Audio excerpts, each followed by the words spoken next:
Hello વિદ્યાર્થી મિત્રો, હું તમારું માનવ ક્લાસીસમાં ફરી હાર્દિક સ્વાગત કરું છું। તો આજે આપણે ધોરણ 6 સામાજિક વિજ્ઞાનનો પાઠ 4 જોવાનો છે। તો ફટાફટ આપણી ચેનલને લાઈક અને સબસ્ક્રાઇબ કરવાનું ભૂલતા નહીં અને તમારા ફ્રેન્ડને પણ શેર કરો, તેથી તે અમારા બધા જ વિડીયો જોઈ શકે અને તેને કોઈ સ્ટડી માટેના વિડીયો જોતા હોય તો પણ તે કોમેન્ટ સેક્શનમાં કહી શકે, જેથી તમારા ફ્રેન્ડને પણ શેર કરો, જેથી પાઠ 4 નું નામ જોઈએ આપણે હવે ભારતની પ્રારંભિક રાજ્ય વ્યવસ્થા। હવે એના વિકલ્પ આપણે જોવાના છે। તો કે ભારતમાં રાજકીય વ્યવસ્થાની માહિતી કયા ગ્રંથમાંથી મળતી નથી? તો કે ભગવદ્ ગીતામાંથી। આપણા દેશના લોકો પોતાના શાસકોની પસંદગી કઈ રીતે કરે છે? તો કે મતદાનથી। જનપદ એટલે તો કે માણસના વસવાટનું એક ક્ષેત્ર કે સ્થાન। મહાજનપદ કેટલા હતા? તો કે 16। જનપદોમાં કેટલા પ્રકારની રાજ્ય વ્યવસ્થા સ્થાપિત હતી? તો કે 2। પછી છે છઠ્ઠો વિકલ્પ, નીચેનામાંથી કયા ગ્રંથ અનુસાર અનુવૈદિક કાળમાં 16 મહાજનપદો છે? તો કે અગુત્તર નિકાય। પછી મહાજનપદો કયા કાળમાં હતા? તો કે અનુવૈદિક। મગધમાં કયા મજબૂત વિશે શાસન કર્યું હતું? તો કે આપેલ તમામ। કયા કયા છે? હર્યક, નાગ ને નંદ। આ તમને ક્વેશ્ચનમાં પણ પૂછી શકે, તો તમારે આ 3 નામ લખવા ફરજિયાત છે। હવે નીચે 9મો વિકલ્પ છે, અજાતશત્રુએ ખાલી જગ્યાને રાજધાની બનાવી હતી? તો કે પાટલીપુત્ર। મગધ પર હર્યક વંશ બાદ કયો વંશ સત્તા પર આવ્યો? તો કે નાગ વંશ। નંદ વંશના સ્થાપકનું નામ જણાવો? તો કે મહાપદ્મ નંદ। ભારતમાં સૌપ્રથમ સામ્રાજ્યનું નિર્માણ કોણે કર્યું હતું? તો કે મહાપદ્મનંદે। હવે છે 13મો વિકલ્પ, નીચેનામાંથી રાજ્યોમાંથી કયું રાજ્ય ગણ રાજ્ય કહેવાતું હતું? તો કે વૈશાલી। ગણ સભાના મહાસભા સ્થળનું શું નામ હતું? તો કે સથાગાર। ગણ રાજ્યના પ્રમુખને કઈ સમિતિ રાજ્ય વહીવટીમાં મદદ કરતી? તો કે કાર્યવાહકમાં। નીચેના પૈકી કયું વાક્ય ગણ રાજ્ય સમયના સમાજ જીવન વિશે ખોટું છે? તો કે માટીના વાસણો પર ચિત્રાંકન કરતા ન હતા। ગણ રાજ્યની રાજ્ય વ્યવસ્થા પૈકી નીચેનામાંથી કયું વાક્ય ખોટું છે? તો કે ગણ રાજ્યમાં પ્રત્યેક સભ્યને રાજા ગણવામાં આવતો ન હતો। હવે છેલ્લો વિકલ્પ 18મો, ગણ રાજ્યની રાજ્ય વ્યવસ્થામાં પશુપાલકો કરના ભાગરૂપે શું આપતા? તો કે ચામડા।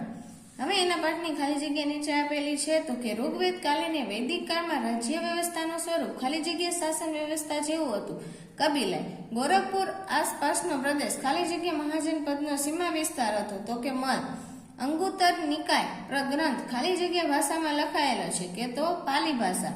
રાજાશાહી રાજ્ય તંત્રોમાં ખાલી જગ્યા સૌથી શક્તિશાળી રાજ્ય હતું? તો કે મગધ। મગધની રાજધાની ખાલી જગ્યા હતી રાજગૃહ। બિંબિસાર પછી તેનો પુત્ર ખાલી જગ્યા શાસન પર આવ્યો અજાતશત્રુ। મહાપદ્મનંદ દ્વારા સ્થાપિત ખાલી જગ્યા સૌથી શક્તિશાળી વંશ હતો નંદ વંશ। ગણ રાજ્ય સમયમાં લોકો ખાલી જગ્યામાંથી બનાવેલા વાસણોનો વધુ ઉપયોગ કરતા? તો કે માટી। ગણ રાજ્યમાં કારીગર વર્ગ 1 માસમાં ખાલી જગ્યા દિવસ રાજ્યને કામ કરી આપતો 1। મહાજનપદોના સમયગાળામાં ખાલી જગ્યાના ઓજારોને લીધે ખેતીમાં સુધારો થવા લાગ્યો લોખંડ। અલ્હાબાદથી મળેલી ઈંટની દિવાલ આશરે ખાલી જગ્યા વર્ષ પહેલાની ગણાય છે 2500 વર્ષ। લોકો દ્વારા પસંદ કરવામાં આવતા રાજાના રાજ્યને ખાલી જગ્યા કહેવામાં આવતું? તો કે ગણરાજ્ય। આ બાજુ ખરા ખોટા આપેલા છે, તો તમે જોઈને પણ આમાંથી લખી શકો છો।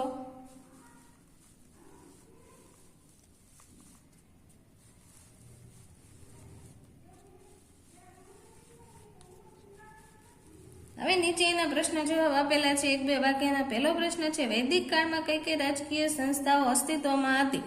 તો કે કઈ કઈ હતી? વૈદિક કાળમાં સભા અને સમિતિ રાજકીય વ્યવસ્થા। જનપદ એટલે શું? તો કે જનપદ એટલે ઈસવીસન પૂર્વે 1000ની આસપાસ જુદા જુદા સમૂહના માણસોના વસવાટનું એક ક્ષેત્ર કે સ્થાન। સૌથી વધુ મહાજનપદો હાલના કયા રાજ્યોમાં હતા? કયા કયા? સૌથી વધુ મહાજન હાલના ઉચ્ચ પ્રદેશમાં હતા મલ, કાશી, કોસલ,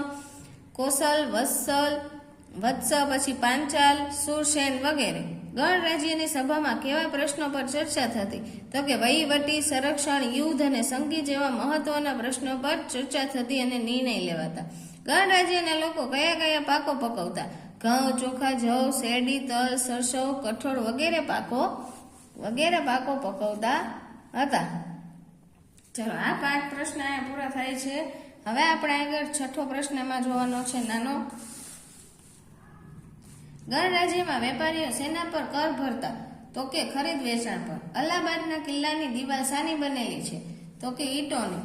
સત્તા માટે કયા કયા રાજ્યતંત્રો વચ્ચે હરીફાઈ થતી હતી? મગધ, કોશલ, વત્સ અને અવંતી વચ્ચે. અજાતશત્રુએ કેવી રીતે પોતાનો રાજ્ય વિસ્તાર કર્યો હતો? તો કે અજાતે વજ્જી સંઘ સાથે યુદ્ધ કરી લીછવીઓને હરાવીને મગધનો રાજ્ય વિસ્તાર કર્યો હતો. ગણરાજ્ય એટલે શું? તો કે એક કરતા વધારે સત્ય સંખ્યાની મદદથી ચાલતું રાજ્ય એટલે ગણરાજ્ય. ગણરાજ્યોના નામ જણાવો. તો કે વૈશાલીના લીછવીઓ, કપિલવસ્તુના શાક્યો, મિથિલીના વિદ્ય અને કુશીનારાના મલ્લો વગેરે પ્રજાઓના ગણરાજ્યો હતા. ઈસવીસન પૂર્વે 1000ની આસપાસ કયા વિસ્તારમાં જુદા જુદા સમૂહના પ્રારંભિક રાજ્યોની સ્થાપના થઈ? તો કે ઈસવીસન પૂર્વે 1000ની આસપાસ પંજાબ અને ગંગા નદીના વિસ્તારમાં જુદા જુદા સમૂહના પ્રારંભિક રાજ્યોની સ્થાપના થઈ. વર્તમાન સમયમાં કુરુ મહાજન પદોનો સીમા વિસ્તાર કોને ગણવામાં આવે છે? તો કે દિલ્હી અને મેરઠની આસપાસનો પ્રદેશ કુરુ મહાજન પદોનો સીમા વિસ્તાર ગણવામાં આવે છે. હવે 14મો પ્રશ્ન છે, મહાજન પદોના કયા 2 પ્રકારની શાસન વ્યવસ્થા હતી? તો કે 2 પ્રકારની, લોકશાહી અને લોકશાહીમાં ગણરાજ્યો. પ્રારંભિક રાજ્ય વ્યવસ્થા સમુદાય બીજા કયા નામથી ઓળખાતો? તો કે વૈદિક કાળમાં રાજ્ય વ્યવસ્થા વાળા સમુદાયને વિશ કહેવામાં આવતો. અનુવૈદિક કાળમાં મગધ પર કયા 3 બળવાન વંશોનો શાસન કર્યું? તો કે મગધ પર હર્યક વંશ, નાગ વંશ, નંદ વંશ એમ 3 વંશોએ શાસન કર્યું હતું. અજાતશત્રુએ કોની સાથે યુદ્ધ કરી મગધનો રાજ્ય વિસ્તાર વધાર્યો? તો કે અજાતશત્રુએ વજ્જી સંઘ સાથે યુદ્ધ કરી લીછવીઓને હરાવીને મગધનો રાજ્ય વિસ્તાર વધાર્યો. હવે ટૂંકમાં ઉત્તર છે તો ગણરાજ્યના રાજ્ય વિસ્તારની વિશેષતા જણાવો. તો કે ગણરાજ્ય એટલે લોકો દ્વારા પ્રત્યક્ષ કે પરોક્ષ પદ્ધતિ વડે ચૂંટાયેલા વડા દ્વારા શાસિત રાજ્ય, જેને પ્રાચીન રાજ્ય વ્યવસ્થા તથા શાસન પદ્ધતિથી વિશેષતા ગણી શકાય છે. મહાજન પદો મજબૂત કિલ્લાઓ શા માટે બંધાવતા? તો કે મહાજન પદો પોતાના રાજ્ય વિસ્તાર વધારવા માટે અવારનવાર એકબીજા સાથે યુદ્ધ કરતા રહેતા, જેથી પ્રજાની સુરક્ષા જોખમાતી હતી. તેથી તેઓ પોતાના રાજ્યની સુરક્ષા માટે મજબૂત અને ઊંચા કિલ્લા બંધાવતા. આ કિલ્લાઓથી રાજ્યનું, પ્રજાનું અને રાજ્યની સંપત્તિનું રક્ષણ થતું. હવે છે હર્યક વંશ વિશે ટૂંકમાં લખો. તો કે હર્યક વંશનો સ્થાપક બિંબિસાર નામનો રાજા હતો. મગધની રાજધાની રાજગૃહ હતી, જે ગંગા અને સોન નદીના કિનારે આવેલી હતી. બિંબિસાર પછી તેનો પુત્ર અજાતશત્રુ શાસન પર આવ્યો અને તેણે પાટલીપુત્રને રાજધાની બનાવી. તેણે વજ્જી સંઘ સાથે યુદ્ધ કરી લીછવીઓને હરાવી અને મગધનો રાજ્ય વિસ્તાર કર્યો હતો. ગણરાજ્યનું સમાજ જીવન વર્ણવો. તો કે ગણરાજ્યના લોકો સાદા ઘરોમાં રહેતા અને પશુપાલનની પ્રવૃત્તિ કરતા. તેઓ ઘઉં, ચોખા, જવ, શેરડી, તલ, સરસો અને કઠોળના જેવા પાકો ઉગાડતા હતા. તેઓ માટીના વાસણોનો ઉપયોગ વધુ કરતા અને તેમના માટીના કેટલાક વાસણો પર ચિત્રકામ થયેલ જોવા મળે છે. આ વાસણો ભૂખરા રંગના હતા. નીચે મુદ્દાસર પ્રશ્ન આપેલા છે, જનપદ વિશે ટૂંકમાં જણાવો. તો કે એમાં શું છે? ઈસવીસન પૂર્વે 1000થી આસપાસ પંજાબ અને ગંગા નદીના વિસ્તારમાં જુદા જુદા સમૂહના પ્રારંભિક રાજ્યોની સ્થાપના થઈ અને જનપદ કહેવાય છે. અને માણસોનું વસવાટ એક ક્ષેત્ર કે એક સ્થાન હતું. તેનો અર્થ એવો છે કે તે રાજ્યના અર્થમાં વપરાતો હતો અને તેમાં ઋગ્વેદકાલીન કબીલાઈ સમાજ વ્યવસ્થાની બહુવિષ્ટ કહી શકાય તેવી રાજ્ય વ્યવસ્થા હતી. એટલે કે કુરુ, પાંચાલ જેવા જુદા જુદા સમૂહના રાજ્યોનો તેમાં સમાવેશ થાય છે. હવે નીચે આપેલા છે 16 મહાજનપદોની રાજધાની સહિત આપેલું છે. તો આ ખાસ પાકું કરવું, કેમ કે તમને MCQમાં પણ પૂછી શકે કે આ મહાજનપદ છે, અંગ મહાજનપદની રાજધાની જણાવો. તો તમને ઓપ્શન આપેલા એમાં તો ચંપા જવાબ આવવો જોઈએ. એવી રીતના પૂછી પણ શકે છે, જેથી સરખું પાકું કરી લેવું. નીચે છે મગધના શાસન તરીકે નાગવંશ અને નંદવંશ વિશે.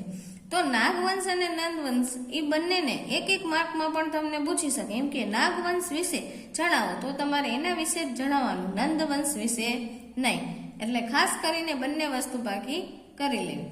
હવે આ બાજુ એના જોડકા આપેલા છે, તે પણ તમે આમાંથી સરખી રીતે જોઈને કરી શકો છો. અને નીચે તફાવત એક આપેલો છે, એ પણ પૂછાય છે. અને નીચે મને ઓળખો છે.